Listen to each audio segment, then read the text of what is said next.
Friends, आप सभी का स्वागत है अपनी यूट्यूब चैनल रुचि टीचिंग क्लासेस पर। आज हम देखेंगे रेलवे एनटीपीसी की फेज फर्स्ट और फेज सेकंड में मैथ्स से पूछे गए सभी क्वेश्चन। तो चलिए दोस्तों शुरू करते हैं वीडियो को।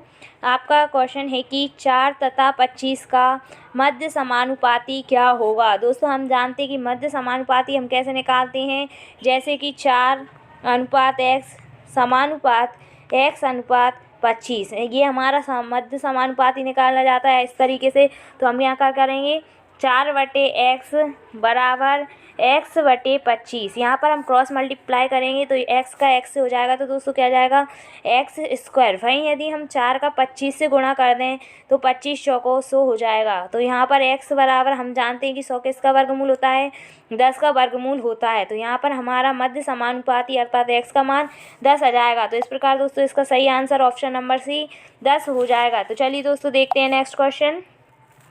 आपका नेक्स्ट क्वेश्चन है कि किसी वस्तु का विक्रय मूल्य इसके क्रय मूल्य का 4/5 गुना है। किसका है, क्रय मूल्य का 4/5 गुना दिए रखा है विक्रय मूल्य, तो हानि % है। दोस्तों क्वेश्चन जैसा दे रखा है बस हमें उसी तरीके से करना है जैसे यहाँ पर दिया गया है। यहाँ हम विक्रय मूल्य को SP से प्रदर्शित करेंगे और क्रय मूल्य को CP से प्रदर्शित करेंगे। तो दोस्तों यहाँ पर क्या दिया रखा है, विक्रय मूल्य क्रय मूल्य का यानी SP CP का 4/5 है। यदि दोस्तों यहाँ पर CP गुणा में है, इस साइड दूसरी साइड पक्षांतर करेंगे तो ये अपने आप ही भाग में आ जाएगा, अर्थात SP/CP बराबर क्या हो जाएगा हमारा 4/5। तो दिख रहा है दोस्तों हमें SP हमारा 4 हो गया और CP हमारा 5 हो गया, अर्थात विक्रय मूल्य 4 है और क्रय मूल्य 5 है। तो दोस्तों यदि क्रय मूल्य विक्रय मूल्य से अधिक होता है तो हमें हानि होती है, और यहाँ वैसे भी दे रखा है कि हानि % ही ज्ञात करना है तो हानि ही होगी। तो हम देखते हैं यहाँ पर कितने का अंतर आ रहा है, 1 का, अर्थात हानि कितनी की हुई है, हमें 1 की हुई है। लेकिन हमें हानि ज्ञात नहीं करना है, हानि % ज्ञात करना है। और हानि % का फॉर्मूला क्या होता है, हानि बटे क्रय मूल्य इंटू 100। दोस्तों हमें हानि पता ही है, क्रय मूल्य हमारा है ही पता, और बस इसमें मान रखेंगे और हमारी हानि % आ जाएगी। जैसे कि हानि हमारी 1 है, क्रय मूल्य हमारा यहाँ पर हमें 5 मिला है और 100। यहाँ पर दोस्तों 100 का 1 में गुणा करेंगे 100/5। 5 का जब हम 100 में भाग देंगे तो 5 दूनी 10 और 0, तो हमें 20% प्राप्त चल जाएगा। तो दोस्तों इस प्रकार से हानि 20% की होगी, अर्थात ऑप्शन नंबर ए इसका सही आंसर होगा। तो चलिए दोस्तों देखते हैं नेक्स्ट क्वेश्चन। आपका नेक्स्ट क्वेश्चन है कि 3 संख्याओं का योग 100 है। पहली संख्या का दूसरी से अनुपात 4:9 है तथा दूसरी संख्या का तीसरी से अनुपात 3:4 है, तो दूसरी संख्या क्या है। दोस्तों पूरा क्वेश्चन में ही दे रखा है, बस हमें थोड़ा सा जमाना है। जैसे कि A/B दे रखा है हमारा और B/C दे रखा है। हम A के नीचे यदि हमें A दे रखा होता तो लिखते, यहाँ हमें B दे रखा है तो B के नीचे B लिखेंगे, और A/B दे रखा है और B/C इसी तरीके से जमाएंगे दोस्तों कि A/B अर्थात 4:9। उसी प्रकार दूसरी और तीसरी संख्या का अनुपात दे रखा है 3:4। दोस्तों कैसे निकालेंगे इन तीनों का अनुपात, तो 4 का पहले 3 में गुणा करेंगे 12, 9 का 3 में गुणा करेंगे 27 और फिर 9 का 4 में गुणा करेंगे 36। तो हमारा अनुपात आया 12:27:36। तीनों संख्याओं का अनुपात हमारे पास आ गया है और तीनों संख्याओं का योग दे रखा है 100, अर्थात 12x प्लस, जब हम अनुपात हटाते हैं तो दोस्तों x ले लेते हैं, तो 12x plus 27x plus 36x बराबर दे रखा है 100।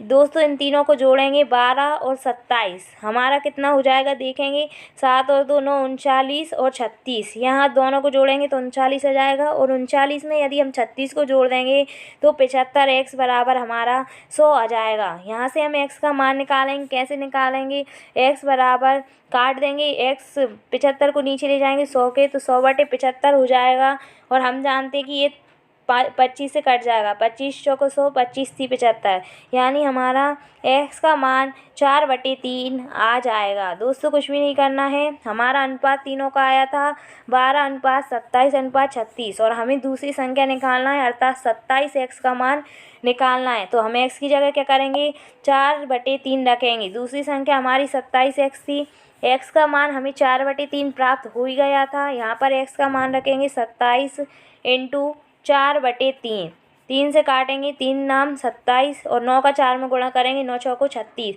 अर्थात ऑप्शन नंबर सी इसका सही आंसर आ जाएगा। दूसरी संख्या 36 होगी। तो चलिए दोस्तों देखते हैं नेक्स्ट क्वेश्चन। आपका नेक्स्ट क्वेश्चन है कि एक घन का पृष्ठ क्षेत्रफल 216 वर्ग सेंटीमीटर है, तो इसका आयतन कितना होगा। दोस्तों हम जानते हैं कि घन का पृष्ठ कितना होता है। पहले तो हमें फॉर्मूला ही पता होना चाहिए कि घन का पृष्ठ क्या होता है और घन का आयतन कितना होता है। तो घन का पृष्ठ होता है 6a², जो कि हमें दे रखा है 216।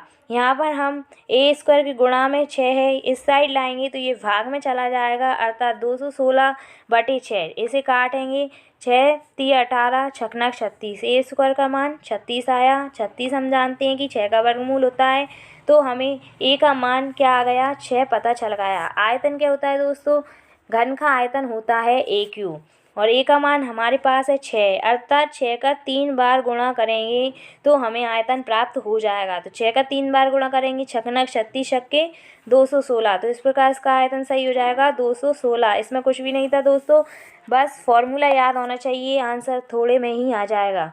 चलिए दोस्तों देखते हैं नेक्स्ट क्वेश्चन।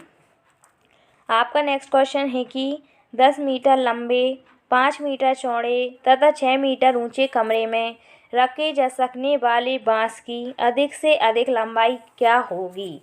दोस्तों जब भी आपसे पूछ लिया जाए कि कमरे में अधिक से अधिक वर्ड जहाँ आ जाएगा वहाँ आपको कुछ भी नहीं करना है, बस जो लंबाई, चौड़ाई और ऊंचाई दी गई है उन तीनों का वर्ग करके उसका रूट कर देना है, आपका आंसर आ जाएगा। तो यहाँ भी हम वही करेंगे, जैसे a का मान लीजिए 10 है तो 10 का स्क्वायर प्लस 5 का स्क्वायर, मान लो b 5 है तो 5 का स्क्वायर, c 6 है तो 6 का स्क्वायर और तीनों का रूट कर देंगे। तो दोस्तों 10 का स्क्वायर कितना होता है, 100 होता है, 5 का स्क्वायर 25 होता है और 6 का स्क्वायर 36 होता है। अब तीनों का रूट कर देंगे, तीनों का रूट किया तो हमें मिलेगा, जैसे कि 100 मिला था, 25 मिला था और 36 मिला था। तीनों का रूट करना था तो 100 और 25 125 और 36। 125 में जब आप 36 जोड़ेंगे तो आपको 161 मिलेगा और 161 का रूट हो जाएगा। तो इसका सही आंसर क्या जाएगा, ऑप्शन नंबर ए 161 रूट में मीटर हो जाएगा। जहाँ भी अधिक से अधिक आना है बस आपको यही फॉर्मूला यूज़ करना है, a² + b² + c², तीनों पर रूट चढ़ाना है। तो चलिए दोस्तों देखते हैं नेक्स्ट क्वेश्चन। आपका नेक्स्ट क्वेश्चन है कि 800 मीटर की एक दौड़ में ए ने बी को 15 सेकंड से हराया। बहुत ही इंपॉर्टेंट क्वेश्चन है दोस्तों, बड़े बड़े एग्जाम्स में पूछा जाता है, ये छोटे मोटे एग्जाम्स में नहीं पूछे जाते हैं, अच्छे लेवल का क्वेश्चन है। 15 सेकंड से हराया, यदि ये की चाल 8 किलोमीटर पर आवर रही तो बी की चाल थी। बहुत ध्यान से देखेंगे, यहाँ पर कहा गया है ए का चाल दे रखी है और दूरी दे रखी है, तो हम यहाँ से ए का टाइमिंग निकाल सकते हैं। जैसे कि हमें पता है चाल बराबर क्या होता है, दूरी बटे समय। यहाँ पर हमारी चाल दे रखी है 8 किलोमीटर, यदि हम समय निकालेंगे तो समय बराबर हो जाएगा दूरी बटे चाल, और यहाँ पर हमारी दूरी दे रखी है 800 मीटर और चाल दे रखी है 8 किलोमीटर पर आवर। दोस्तों ध्यान देना है कि यहाँ मीटर में दे रखी है लेकिन यहाँ किलोमीटर में दे रखी है, तो हम पहले इसे मीटर पर सेकंड में चेंज करेंगे और मीटर पर सेकंड में हम चेंज करते हैं तो हमें पता है 5/18 का गुणा कर देंगे तो ये किलोमीटर है वो मीटर में चेंज हो जाएगा। दोस्तों ये 18 बटे में है, यदि हम इसे ऊपर ले जाएं तो ये 800 के गुणा में आ जाएगा।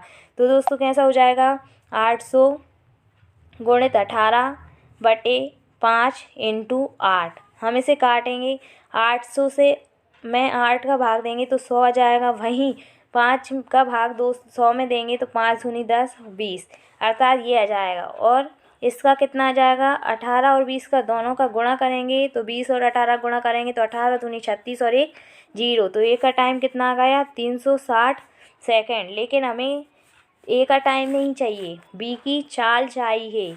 और यहाँ पर हम देखेंगे क्या कहा गया है, ए का हमें टाइम पता चल गया 360 सेकंड, लेकिन क्वेश्चन पढ़ेंगे यदि ए की चाल 8 किलोमीटर प्रति घंटा रही हो। लेकिन इसमें एक बात कहा गई थी कि ए ने बी को 15 सेकंड से हराया, ए ने बी को 15 से हराया है, अर्थात बी ने 15 सेकंड ज़्यादा लिए होंगे ए से, तो बी का टाइमिंग कितना हो जाएगा। यदि हम 360 में 15 जोड़ दें तो हमें बी की टाइमिंग पता चल जाएगी। तो कितनी हो जाएगी दोस्तों, बी की टाइमिंग हो जाएगी 375 सेकेंड। और यहाँ पर इसी बात पर ध्यान देना था कि उसने कहा है कि ए ने बी को 15 सेकंड से हराया है, तो बी 15 सेकंड ज़्यादा टाइम लेगा। तो 375 हो गया। हमें दूरी दे रखी है, टाइम हमने निकाल लिया है, तो अब हम आसानी से बी की चाल निकाल पाएंगे। चाल का फॉर्मूला हमने अभी भी देखा था। चाल बराबर क्या होता है, दूरी बटे समय। अब हमारी दूरी भी आ गई है, समय भी आ गया है, तो चाल निकालेंगे। दूरी यानी 800 और हमारा समय आया था 375 सेकेंड। लेकिन दोस्तों ये मीटर में है, ये सेकंड में है, और हमें आंसर किलोमीटर पर आवर में दिया है। यदि हम किलोमीटर से मीटर में जाते हैं तो 5/18 गुणा करेंगे। वहीं यदि हम मीटर से किलोमीटर में जाएंगे तो 18/5 का गुणा करेंगे। चलिए दोस्तों सॉल्व करते हैं। यदि हम इसे 25 से काटें, 25 × 75, 5 बचेंगे, 25 दूनी 50। आप छोटे से भी काट सकते हैं, हम जल्दी जल्दी कर रहे हैं, जैसे जल्दी आंसर आए। आप 5 से काट के देख लेना, आपका भी यही आंसर आएगा। तो 25 × 75, 25 दूनी 50। यहाँ देखेंगे 25 से कम 25, 37 में से 25 जाएंगे तो 12 आएगा। यहाँ 125 हो जाएंगे, 25 × 5 = 125। यहाँ हम 3 से काटें, 3 × 5 = 15, 30 × 18। ऊपर हमारा आ रहा है 32 और 6 का गुणा करेंगे, 6 दूनी 12 की 1, 6 × 18 और 1 = 19, 192/25। अब दोस्तों 192 में जब हम 25 का भाग देंगे तो हमें प्राप्त होगा 7 सही 17/25 किलोमीटर पर आवर, जो कि ऑप्शन नंबर ए है। तो इसका सही आंसर 7 सही 17/25 किलोमीटर पर आवर हो जाएगा। दोस्तों यदि आपको एक बार में समझ में आ गया है तो आप आसानी से सॉल्व थोड़ी से टाइम में ही कर लेंगे। तो चलिए दोस्तों देखते हैं नेक्स्ट क्वेश्चन। आपका नेक्स्ट क्वेश्चन है कि 17 की पावर 200 को 18 से भाग दें तो शेषफल क्या होगा। दोस्तों बहुत इजीली तरीके से करेंगे। जैसे कि हमसे कहा गया है कि 17 की पावर 200 को हमें 18 में भाग देना है। यदि हम 17 का 200 बार गुणा करेंगे तो बहुत टाइम लग जाएगा, तो हम इसे आसानी से करके देखेंगे। जैसे कि हम 18 का 17 में भाग दें, नहीं जाएगा। यदि हम एक बार भाग दे दें तो हमें शेषफल कितना मिलेगा, -1 मिलेगा। यदि हम यहाँ 17 की पावर 200 की जगह -1 की पावर 200 रख दें तो हमें शेषफल क्या मिलेगा, -1 की पावर सम है, तो हमें आंसर प्लस में मिलेगा। अर्थात इसका सही आंसर ऑप्शन नंबर सी 1 हो जाएगा। दोस्तों यदि आप 17 का 200 बार गुणा करेंगे तो बहुत टाइम लग जाएगा, तो इसे आसानी से किया जा सकता है भाग दे के देख के। यदि माइनस शेषफल आता है तो उसकी घात देखेंगे। घात यदि यहाँ पर 199 होती तो -1 आता, लेकिन यहाँ पर सम संख्या घात थी तो इसका आंसर माइनस भी प्लस हो गया, तो +1 इसका शेषफल हो जाएगा। तो चलिए दोस्तों देखते हैं नेक्स्ट क्वेश्चन। आपका नेक्स्ट क्वेश्चन है कि एक आदमी 5,000 रुपये कमाता है तथा 2700 रुपये खर्च करता है, तो वह कितने प्रतिशत खर्च करता है। दोस्तों प्रतिशत वाला है, प्रतिशत में आपको पता है कि जो दिया होता है उसे हम ऊपर लिखते हैं, नीचे कुल लिखते हैं और गुणा 100 का कर देते हैं। तो दोस्तों हमें खर्च निकालना है, तो जो निकालना है उसे ऊपर रखेंगे, यानी 2700 को ऊपर रखेंगे। टोटल कितनी आय है, 5,000 है, तो इसे नीचे रखेंगे और 100 से गुणा कर देंगे तो हमारा % खर्च आ जाएगा। तो दोस्तों देखिए, दो बिंदु से दो बिंदी काट देंगे, यहाँ 0 से 0 कट जाएंगे। 270 में जब हम 5 का भाग देंगे, 5 25, 5 चौको 20, तो हमारा क्या आ जाएगा दोस्तों, 54% खर्च आ जाएगा। तो इसका सही आंसर ऑप्शन नंबर ए 54% हो जाएगा। तो चलिए दोस्तों देखते हैं नेक्स्ट क्वेश्चन। आपका नेक्स्ट क्वेश्चन है कि एक रेफ्रिजरेटर के अंकित मूल्य में 12% की कमी कर देने पर उसका मूल्य 5500 रुपये हो जाता है। रेफ्रिजरेटर का अंकित मूल्य क्या है। दोस्तों कुछ भी नहीं करना है, जैसे हमें पता होता है मूल्य बराबर अंकित मूल्य इंटू 100 माइनस जो भी कमी होती है वो बटे 100 बराबर जो मूल्य दे रखा होता है वो लेते हैं। हमारा यहाँ पर हम फॉर्मूला में मान रखेंगे, हमारा मूल्य दे रखा है 5500 रुपये बराबर अंकित मूल्य मान लीजिए x है। 100 में से यदि हम कमी को घटाएंगे, 100 में से घटाते हैं % कमी जो भी दे रखी होती है, तो 100 में से यदि हम 12 घटा देंगे तो हमारी 88% बटे 100 आ जाएगा। दोस्तों यदि हम इस हमें एक्स का मान निकालना है। यदि हम ये 100 को ऊपर ले जाएं 5500 के साथ क्रॉस मल्टीप्लाई कर दें तो हमारा एक्स का मान आ जाएगा। तो देखते हैं दोस्तों, जैसे कि 5500 इंटू 100 अपॉन 88 था दोस्तों। और हमें यहाँ मूल्य निकालना है, अंकित मूल्य एक्स दे मान लिया था हम लोगों ने। तो यहाँ देखेंगे दोस्तों, 11 से यदि हम काट दें, 11 8 88, 11 5 55, 0 0। तो यहाँ पर यदि हम 4 से भी कट रहा है हमारा, 4 दूनी 8, 4 दूनी 8, 4 पंचे 20, हमारा 2 से कट जाएगा, 2 दूनी 4, 2 पंचे 10, 0। 250 यहाँ आ गया और 25 यहाँ आ गया। यदि हम 250 और 25 का गुणा कर दें तो हमारा आंसर आ जाएगा। तो दोस्तों करते हैं, हम जानते हैं कि 25 का स्क्वायर 625 होता है और एक ये 0 एक्स्ट्रा दे रखी तो एक एक्स्ट्रा 0 लगा देंगे। तो यहाँ पर हमारा अंकित मूल्य आ जाएगा रेफ्रिजरेटर का 6250, 6250 आ जाएगा, जो कि ऑप्शन नंबर सी दे रखा है। तो इस प्रकार इसका सही आंसर ऑप्शन नंबर सी हो जाएगा। तो चलिए दोस्तों देखते हैं नेक्स्ट क्वेश्चन। आपका नेक्स्ट क्वेश्चन है कि यदि x का 30% बराबर x का 40% प्लस 130 हो तो x का मान ज्ञात कीजिए। दोस्तों सब इसी में दे रखा है, बस हमें इसके अकॉर्डिंग करना है। x का 30% x का मान होता है, का मतलब होता है गुणा का चिन्ह, बराबर x का यानी गुणा 40% प्लस 130। दोस्तों यदि हम इस 130 को इस साइड ले जाएं, नहीं अभी हम एक काम करते हैं, इस x वाले को ले जाते हैं जिससे हमें आसानी पड़ जाएगी। यदि हम इसका पक्षांतर कर दें तो 30x/100 माइनस 40x/100 बराबर 130। दोस्तों दोनों के हर समान हैं तो इसका एलसीएम क्या आ जाएगा, 100 आ जाएगा। ऊपर क्या बचेगा, 30x माइनस 40x बराबर 130।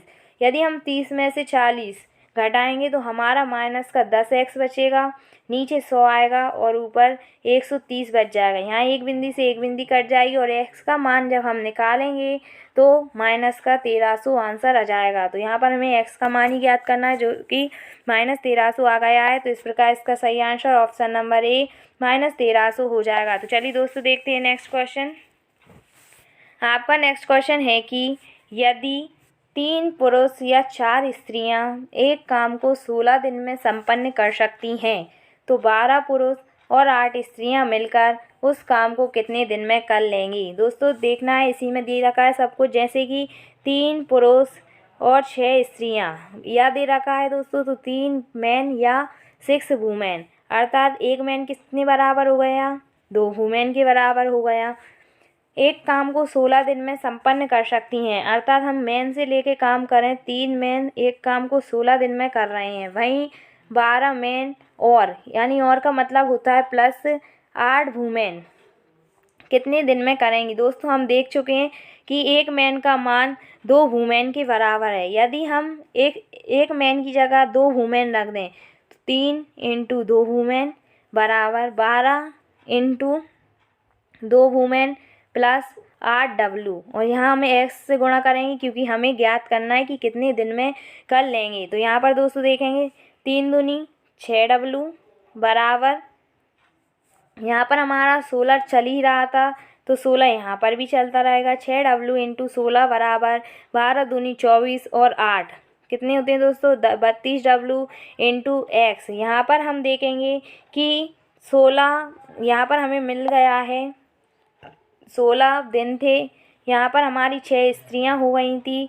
यहाँ पर हमने देखा था कि 32 W थे और हमें दिनों की संख्या ज्ञात करनी थी। यहाँ पर हम काटेंगे, जैसे 16 से काट देंगे तो 16 दूनी 32 और W तो W कट हो ही जाएंगे, और 2 से 6 को काटेंगे, 2 3 6। यहाँ पर हमारा x का मान आ गया 3 दिन, अर्थात 12 पुरुष और 8 स्त्रियां मिलकर उस काम को 3 दिन में संपन्न कर लेंगी। तो इस प्रकार इसका सही आंसर ऑप्शन नंबर सी 3 दिन हो जाएगा। तो चलिए दोस्तों देखते हैं नेक्स्ट क्वेश्चन।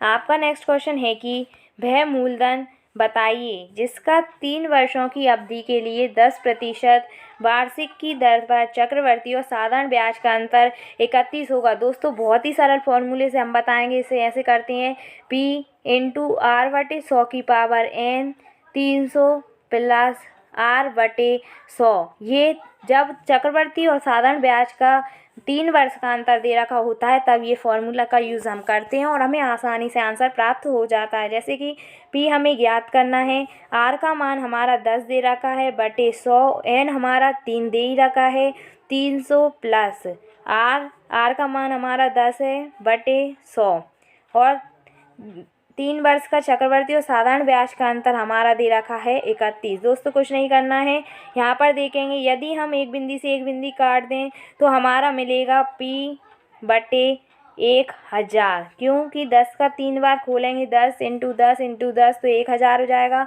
वहीं हम इसे देखेंगे 300 और 10, 310 बटे 100 बराबर यहाँ हमारा 31 है। यहाँ पर देखना है हम 31 धाम 310 होते हैं और एक बिंदी से यदि हम एक बिंदी काट दें तो हमारा P बटे ये बचेगा दोस्तों P बटे 1000 बराबर 1। तो दोस्तों यदि हम यहाँ पर ले जाएंगे तो P बराबर यदि हम 1000 का 1 से गुणा करेंगे तो 1000 आ जाएगा। वहीं हमें मूलधन ही ज्ञात करना था जो कि हमारा P बराबर 1000 आ गया है। तो इस प्रकार इसका सही आंसर ऑप्शन नंबर डी 1000 हो जाएगा। तो चलिए दोस्तों मिलते हैं नेक्स्ट वीडियो में। यदि आप हमारे चैनल पर नए हैं तो चैनल को सब्सक्राइब करें, वीडियो को लाइक करें और नीचे दिए गए बेल आइकन को प्रेस करें ताकि ऐसे ही इंपॉर्टेंट क्वेश्चंस की वीडियो आपको आसानी से प्राप्त हो सके।